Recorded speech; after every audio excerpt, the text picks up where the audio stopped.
Dirty dealings, corporate battles, consumer woes. This is Evening 5.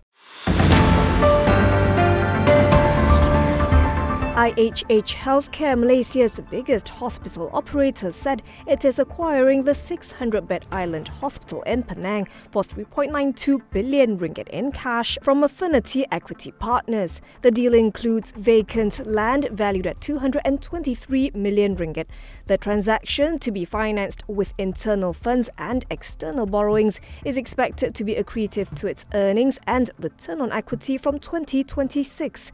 The acquisition is the latest since March, when IHH Healthcare bought Timberland Medical Centre for 245 million ringgit, a deal that also came with vacant land in central Kuching, earmarked for the construction of a 200-bed tertiary hospital. IHH Healthcare, controlled by Khazanah National, operates in 10 countries and owns 17 hospitals in Malaysia.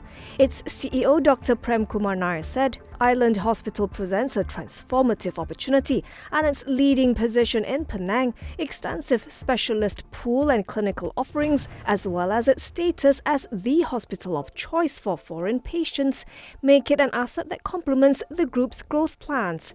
Once the deal is completed by year-end, IHH Healthcare will have more than 1,000 operational beds in Penang.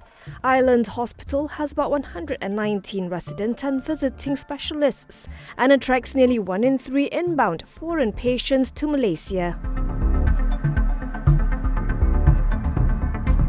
The Malaysian Anti-Corruption Commission has launched an investigation into payment claims related to the Ministry of Education's One Bestari Net service tender, valued at 4 billion ringgit, which was awarded to YTL Communications in 2011. Citing a source, a Bernama report said the MACC conducted raids at government offices and YTL Communications office today. According to the National Newswire, its sources said that several documents were seized, and the MACC is currently reviewing them to identify potential witnesses for the probe. The investigation is said to be centered on claims involving false details related to 2.7 billion ringgit in payments. Additionally, the report said the MACC is examining other criminal elements under the MACC Act 2009.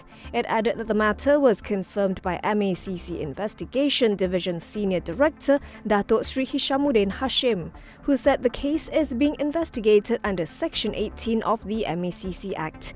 Hishamuddin also reportedly urged all parties to allow the anti-graft agency to conduct its investigation without interference.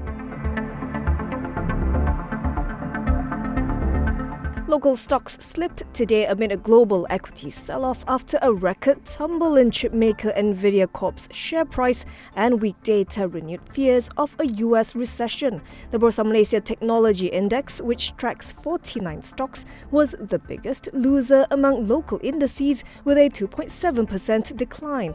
That compares to FBM-KLCI's 0.4% dip. MIDF Research, which is neutral on the tech sector, said the sell-off could be due to Malaysian tech companies returning to more fundamental valuations, besides influence by US tech. Its head of research, Imran Yusof, told The Edge, rotational play from growth to value or cyclical stocks in the US is also being emulated in Malaysia in the second half, and that it may be prudent for investors to remain on the sidelines until we can see a stronger recovery in tech earnings. Still, he said the latest results signalled that the worst is over. Today's top decliners among tech players on Bursa Malaysia include Malaysian Pacific Industries, down 2.5% to 28 ringgit 64 sen, UWC down 14% to 2 ringgit 9 sen, Vitrox Corp down 3.9% to 3 ringgit 46 sen, DNO Green Technologies down 5.8% to 2 ringgit 60 sen, Great Tech Technology down 2.5% to 4 ringgit 69, and Inari Emetron down 2.5% to 3 ringgit 11 sen. Malaysia is expected to outperform Asia ex-Japan stocks, and its economy could gain some indirect benefits if Donald Trump returns to power for the second time. In a report analysing a potential second Trump presidential term, Nomura said ongoing supply chain shifts could accelerate and mitigate any trade impact. The House noted that there are other pull factors such as structural reforms, technology investments and big-ticket infrastructure projects, which are providing a significant offset that might still increase over time. Malaysia has seen rising foreign direct investments from both the US and China as global companies seek to dodge punitive tariffs imposed during Trump's first term as president in 2017 to 2021.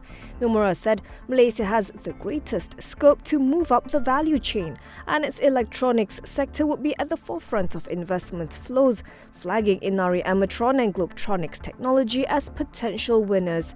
Meanwhile, higher tariffs on Chinese goods under Trump could boost Malaysia's rubber glove industry, and manufacturers such as Harta Lega Holdings and Top Glove Corp could benefit from the tariff hikes. Further retaliatory tariffs by China on American farm products, including soybeans, could raise demand for competing palm oil, Nomura said, adding that gainers would be mainly producers like Kuala Lumpur Kepong and IOI Corporation.